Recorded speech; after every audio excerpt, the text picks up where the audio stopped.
What is up, guys? Rick Hackus here, and this is my level 34 Titan build.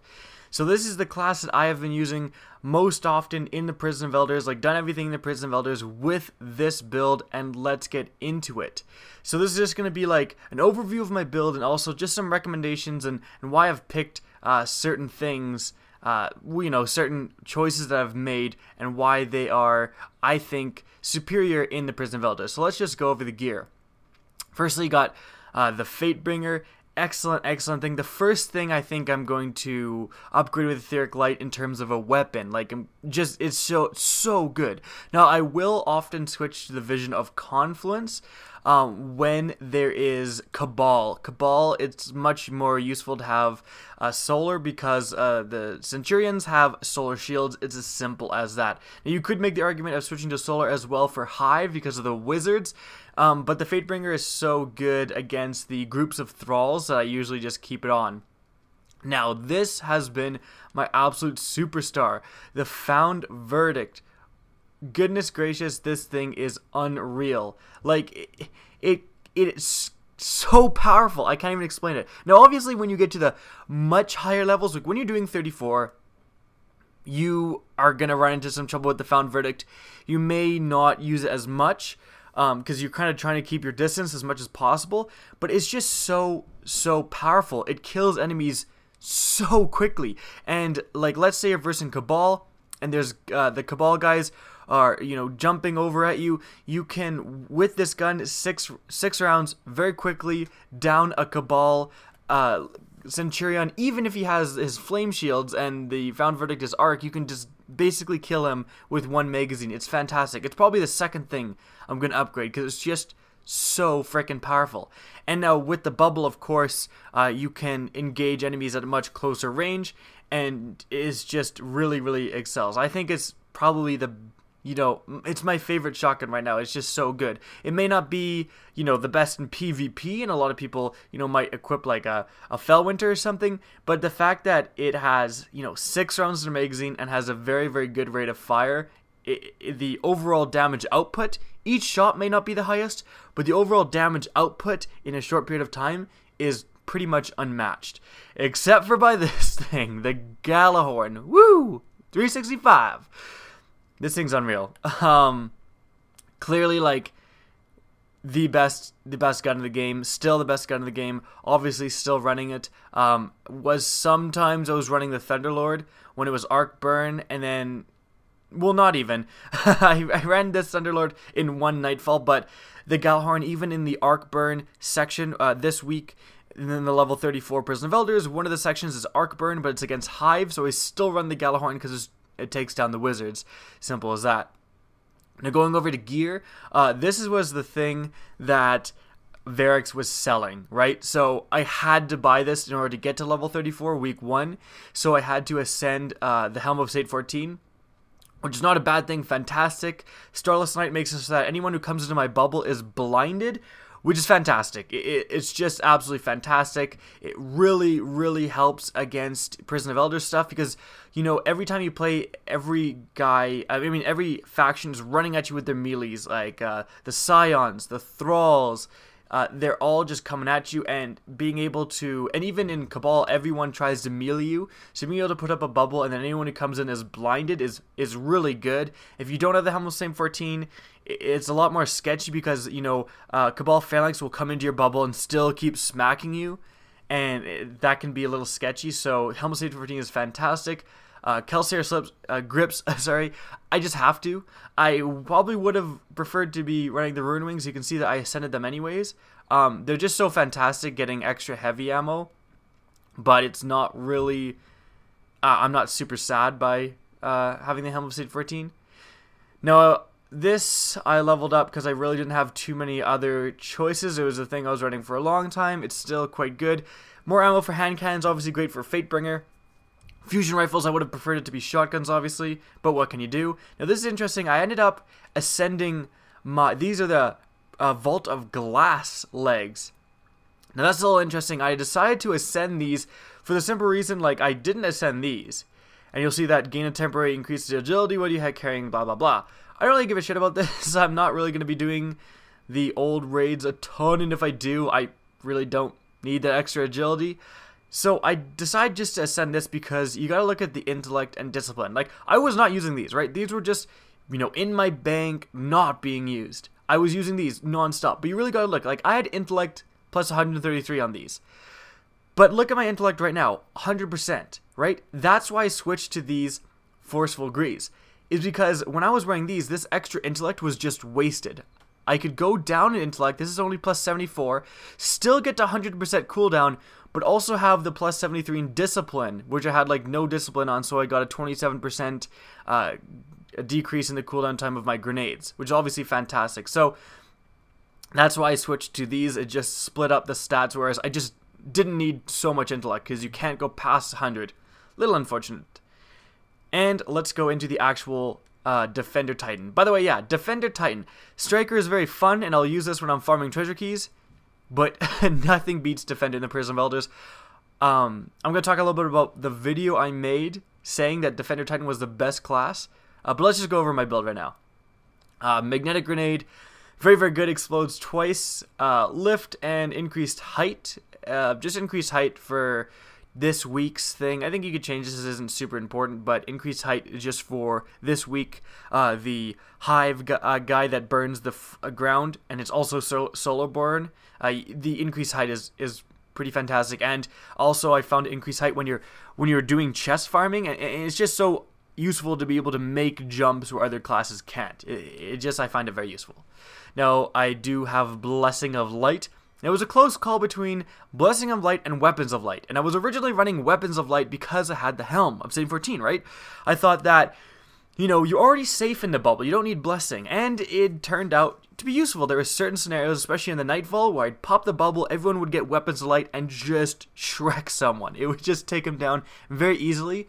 However, found that, you know, through many runs of Prison of Elders on high levels, Blessing of Light is just more useful. You need that survivability. You need that when you go in the bubble, you get a shield. It's just so useful, especially with there's a lot of BS still where enemies will melee you inside the bubble. Enemies will like lock onto you slightly outside the bubble and come in and smack you. Scion's melees seem to go through the bubble. There's just a lot of BS, and being able to get that extra shield really helps everyone in the team. War Machine, I just really like reloading faster, obviously. Battle Recovery and Toughness, like that.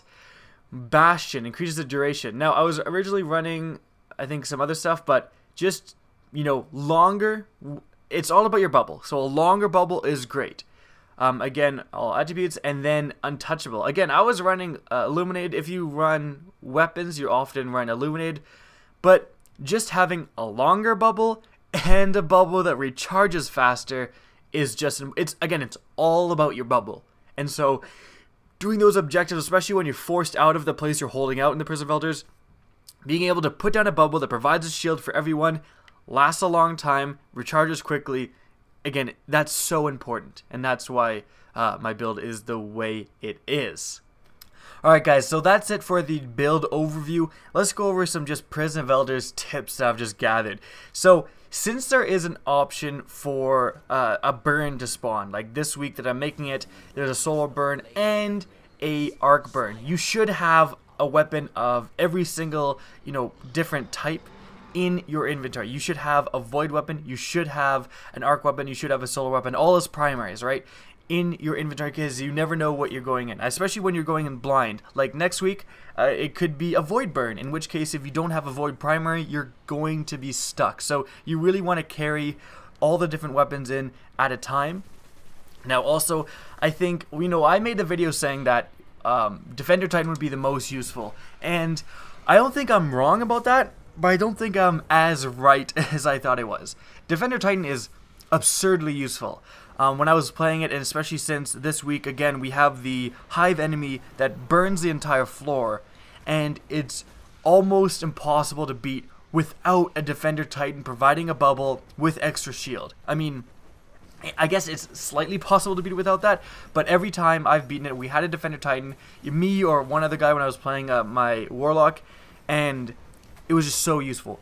Unbelievably useful having a warlock, or sorry, having a defender titan, because even when you're out there, you're doing objectives, you're often like hurt. Just being able to divert your path and go to a bubble, regen all your shields, get an overshield even, and then go straight back to the point where you're holding out is just fantastically useful.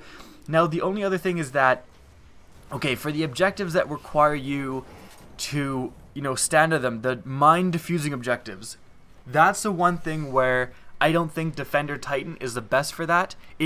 Don't get me wrong, it's good. It's better than Warlock. In fact, I think Warlock is clearly the worst class for the Prison of Elders, and I'm sorry to the Warlock users if you're watching this and you're kind of upset by that, but I mean, I completed the level 34 Prison of Elders with my Warlock. I haven't done the 35 with it with my Warlock yet, but I felt just not contributing as much as I wanted to. You have to play, you pretty much have to play Revive, so you actually have a chance. And don't get me wrong, it's really awesome, and I saved the day a couple of times when I was able to revive and then revive my teammates. But again, it doesn't really feel like you're just contributing, because you're just like a normal player that can revive. I mean, the Titan can put down these shields that are so useful when you're doing objectives. Even just if you're trying to kill, if you have like a guy that you have to kill before he reaches a checkpoint, being able to put up a shield and wait for the guy to come out so you can destroy him with rocket launchers is just so much useful than standing in the open. And hunters are actually extremely useful, again, as back to what I was talking about a little bit before, especially with the objectives where you have to defuse mines. Oh my goodness, having a hunter with invisibility is fantastically useful. And I think that during the waves where you're defusing mines, I think that hunters with invisibility, best class. There's just no argument that they are by far the most useful class. I think that any other wave where you're not doing that objective, I think it slips back to the Defender Titan, just overall, because he can provide that huge benefit to your entire team with his shield. But I think for specific objective stuff, specifically defusing those mines, you have to have one or more hunters with invisibility, or it's nigh impossible. So that class is also very, very useful. I don't think they're as useful as people might give them credit for, because there's a lot of scenarios where it doesn't really matter if they can go invisible that much, and your invisibility wears out all the time, and you have to have a pretty highly skilled player in order to utilize his invisibility perfectly. You got to know when to crouch, when to melee, and when to use your super, right? And most players don't know how to use that. So I was playing certain rounds with hunters and not getting it done, and then I'd switch out and just get a different guy that was playing a hunter again, and we would get it done. And so there's a high skill level gap, whereas I think Titan, any idiot can play it, hop around, hey, plant a bubble, okay, put down a bubble, saves everyone. So I think there's a little bit less of a skill gap for Titan. But anyways, going back to weapons, I think that you should be running a shotgun. Unless you are running a Black Hammer or an Icebreaker, specifically on the waves where there is bosses, and then you have to kill them in the Prison of Elders, I think that is the only scenario where I'd say that's a good idea. Every other time, run a shotgun. Shotguns are just magnificently useful. You will find yourself in close range scenarios a lot, and I mean, I'm in love with my Found Verdict. It is so powerful. And again, when you're holding out in the Cabal and they're jumping over the little wall to get at you and everyone's panicking, and you're the Titan that just runs up and just rapes the guy with the shotgun, it's fantastic. And again, do not run. Maybe you can get away with fusion rifles, but I just get a powerful ass shotgun and just get ready to destroy everything. This whole DLC, the Found Verdict, has been absolutely the best weapon I've had. Yeah, it just destroys everything, during the public events, during anything, it just melts enemies. So shotguns are definitely going to be fantastic in the Prison of Elders, and you should be running them. Snipers, you just don't have that many scenarios where, and the worst part is, not only do you not have many scenarios to line up all these good sniper shots, but if you're standing still, sniping a guy, let's say with a Black Hammer, you get frickin' teleported to the middle of the map, because Bungie made it so that if you're standing still in the Prison of Elders for too long, it teleports you across to the other side of the map. So a lot of times when I'm just, lining up, I have to peek out of a corner and I line up a Black Hammer and I'm shooting it out with Black Hammer, I just teleport across the map, and that's devastating.